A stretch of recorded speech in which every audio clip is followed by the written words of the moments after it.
Hai friends, ketemu lagi di DMC Channel. Bagaimana kabar kalian? Semoga sehat dan diberi rezeki yang berlimpah. Di sini kita akan mengupas alur cerita film Black Widow.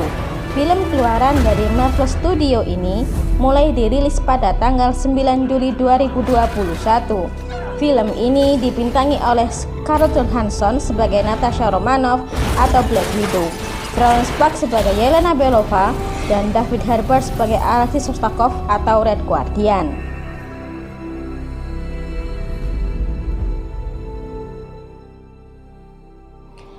Film ini akan diawali tentang kehidupan masa kecil dari karakter Natasha Romanoff sebelum menjadi bagian dari Avenger.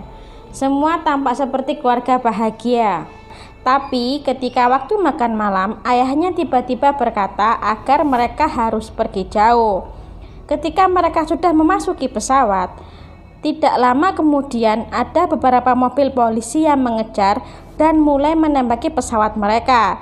Dan baku tembak pun terjadi. Sialnya, Melina yang menjadi ibu dari Natasha terkena tembakan dan menyuruh Natasha untuk mengemudikan pesawatnya.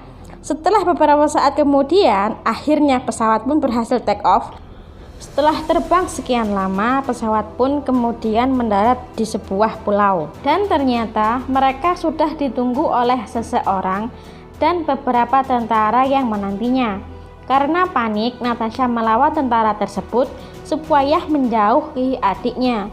Tahu hal itu, ayahnya mencoba menenangkannya. Tanpa sepengetahuan mereka, tentara tersebut menyuntikkan obat bius. Seketika mereka pun pingsan. Ternyata tujuan tentara tersebut adalah memisahkan mereka untuk dijadikan agen mata-mata oleh organisasi misterius asal Rusia yang bermarkas di Red Room, di mana ayah dan ibunya pun menjadi bagian dari agen mata-mata tersebut.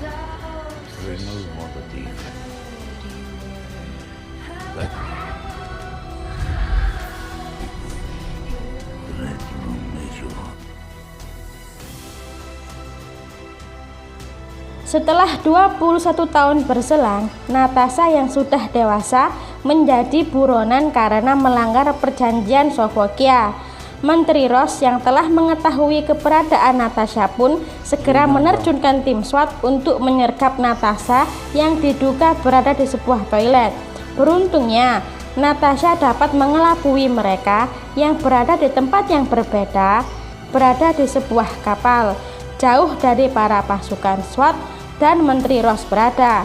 Kemudian di tempat yang berbeda di negara Maroko ada dua orang agen Widow yang mengintai korbannya untuk dibunuh.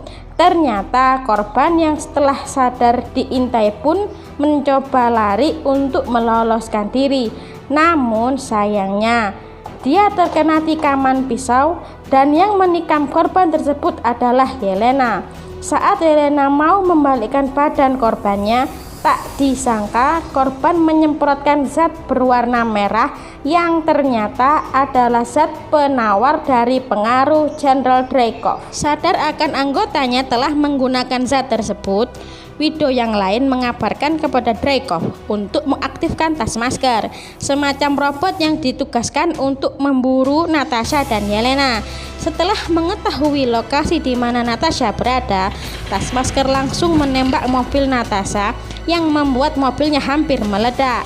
Natasha pun mencoba keluar karena tas masker itu semakin mendekat. Ternyata sasaran utama robot tersebut bukanlah Natasha, melainkan paket yang dibawa oleh Natasha. Sadar akan hal itu, Natasha pun segera mengalihkan perhatiannya untuk segera kabur dengan cara melompat ke sungai. Ketika robot itu mau mengambil paket, ternyata isi dari paket tersebut sudah diambil oleh Natasha. Beberapa hari kemudian, Natasha memasuki sebuah apartemen dengan cara mengendap-endap. Ternyata di apartemen tersebut, Natasha bertemu dengan Yelena. Mereka berdua tidak percaya satu sama lainnya. Terjadilah pertarungan antara mereka. Ingat kalau mereka masih bersaudara. Yelena dan Natasha pun berdamai. Tak lama kemudian mereka curiga akan sesuatu. Ternyata benar. Mereka sudah dikepung oleh pasukan Widow yang mulai menyerang Natasha dan Yelena. Kemudian baku tembak dan kejar-kejaran pun terjadi. Sampai di jalan yang padat, mereka pun loncat dari atap dan menabrak mobil. Dengan cepat, Yelena merampas paksa mobil yang ditabrak tadi untuk melarikan diri dari para Widow. Tiba-tiba, Taskmaster datang dengan mobil tempur dan menabraki mobil yang menghalanginya. Taskmaster mengarahkan senjata berupa panah dengan ujung panah yang bisa meledakkan mobil mereka, dan mobil mereka pun terbalik masuk ke stasiun kereta bawah tanah. Mereka pun berhasil meloloskan diri dari Taskmaster. Di scene selanjutnya berada di penjara. Ada seorang dengan tubuh penuh tato yang bernama Alexei Shostakov atau sebagai Red Guardian. Alexei kemudian dipanggil ke pos penjagaan karena mendapat paket. Setelah dibuka, paketnya berupa mainan, tapi ternyata itu bukan sekedar mainan karena terdapat alat komunikasi yang diberikan oleh Natasha. Alexei sendiri adalah ayah dari Yelena dan Natasha. Setelah dipakai, Natasha pun segera menyuruh ayahnya untuk keluar karena mau dijemput dengan helikopter. Tetapi Alexei membuat rusuh sehingga suasana penjara menjadi tambah ricuh. Kemudian karena Natasha menyuruh sang ayah untuk naik ke lantai atas agar lebih mudah membantu Alexei.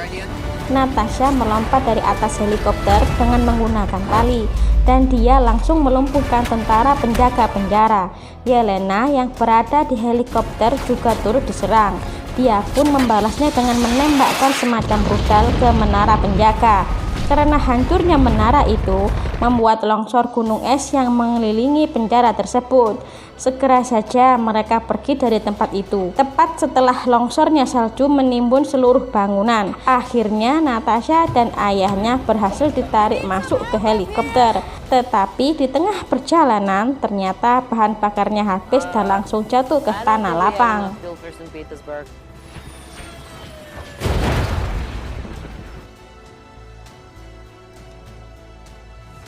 I only ever loved you girls. Mereka akhirnya melanjutkan perjalanan dengan berjalan kaki. Sementara itu, ketika sedang di peternakan, sensor dari gadget perempuan itu berbunyi, menandakan ada yang masuk di wilayahnya. Perempuan itu bernama Melina. Tak lama setelah sensor berbunyi, Melina melihat kedatangan 3 orang. Setelah dicek melalui teropong senapan miliknya, ternyata yang datang adalah Alexis beserta anak-anaknya. Lalu mereka berkumpul sambil menikmati hidangan. Mereka membahas masa lalu yang ternyata mereka bukanlah keluarga asli, tetapi melainkan settingan dari Jenderal Dreykov. Our family was never real, so who cares? That wasn't real. It was real to me. You are my mother. Tahu hal itu shock dan sedih kenapa tidak bercerita ke dia sebelumnya dan langsung masuk ke kamar. Kemudian Natasha menanyakan kepada Melina siapa ibu kandung dari Natasha sebenarnya. Melina berkata kalau sifat ibunya mirip sekali dengannya, pantang menyerah dan berani. Tetapi sayangnya Dreykov membunuhnya karena takut rahasianya akan terbongkar. Tidak lama kemudian ada lampu yang menyoroti ke rumah mereka. Ternyata Melina telah melaporkan kepada Dreykov bahwa mereka sekarang berada di rumahnya. Yelena yang langsung menemui ibunya pun kaget, ternyata ibunya yang menembak mereka. Melina pun meminta maaf kepada Yelena karena sudah memanggil pasukan Dreykov yang dipimpin oleh Taskmaster, dan Yelena pun ditembak dengan peluru kejut. Lalu mereka pun dibawa ke markas Dreykov yang berada di Breadroom.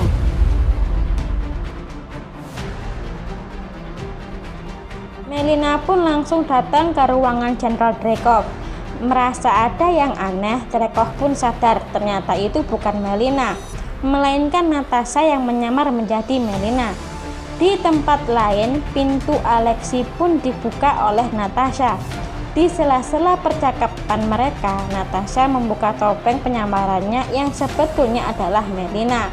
Melina pun segera menghubungi Yelena kalau ada sebuah bilah di celananya untuk bisa meloloskan diri dari ruang operasi.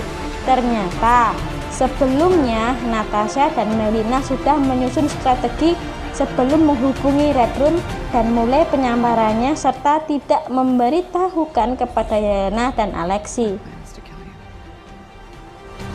Natasha menjelaskan kalau rencananya adalah membunuh Dreykov. Dengan santainya, Dreykov pun berkata kalau dia masih hidup. Dia pun memberitahukan siapa itu Taskmaster.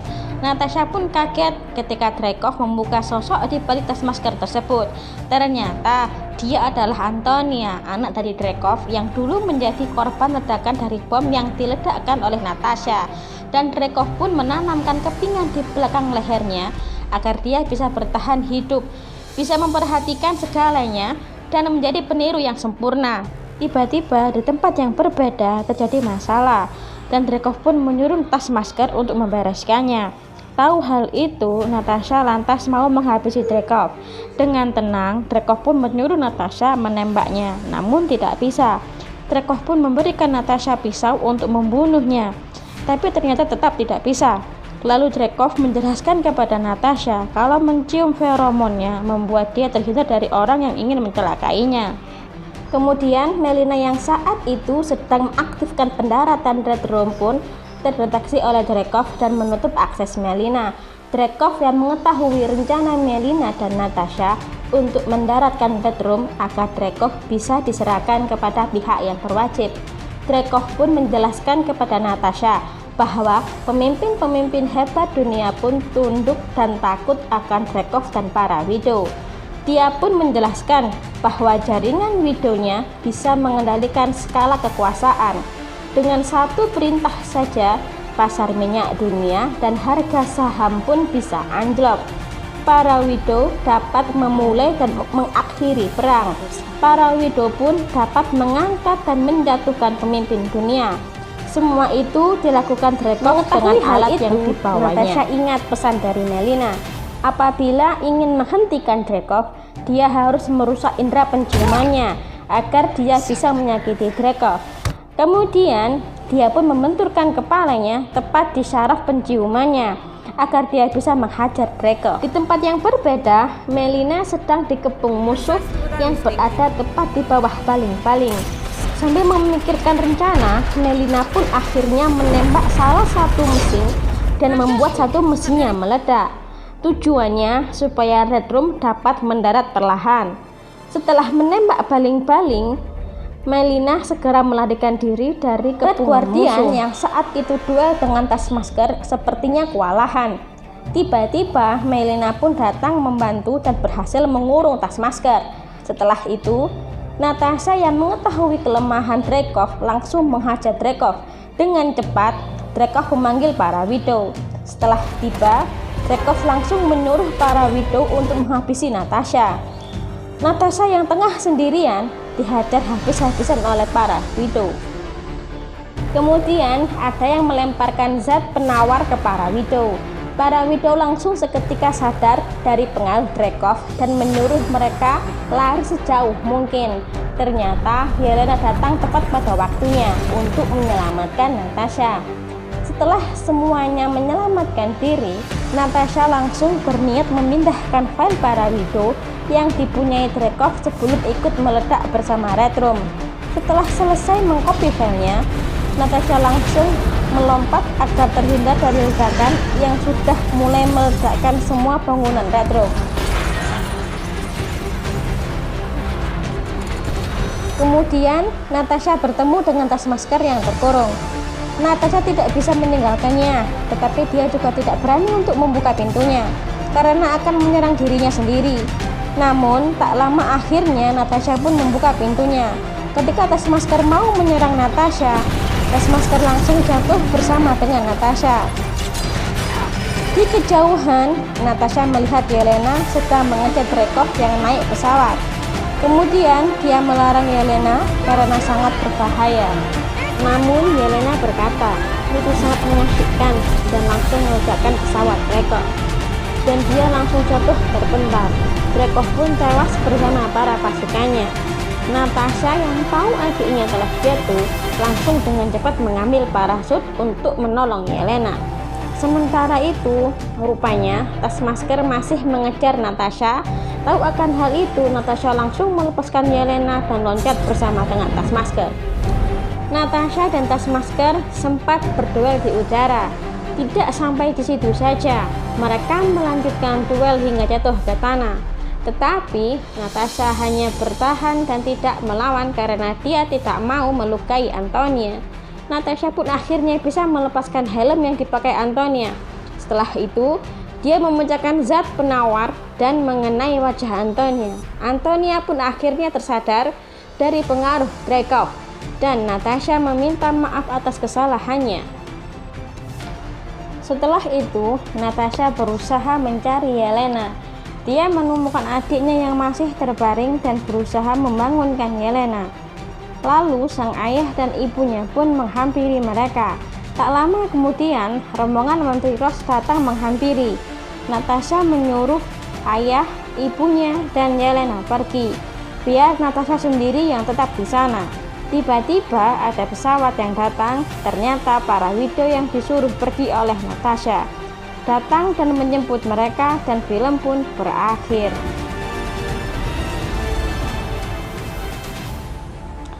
Di akhir kredit, Yelena yang sedang datang ke pemakaman Natasha didatangi oleh Valentina yang menghasut Yelena bahwa yang telah membunuh kakaknya itu adalah Howe. Dan film pun selesai.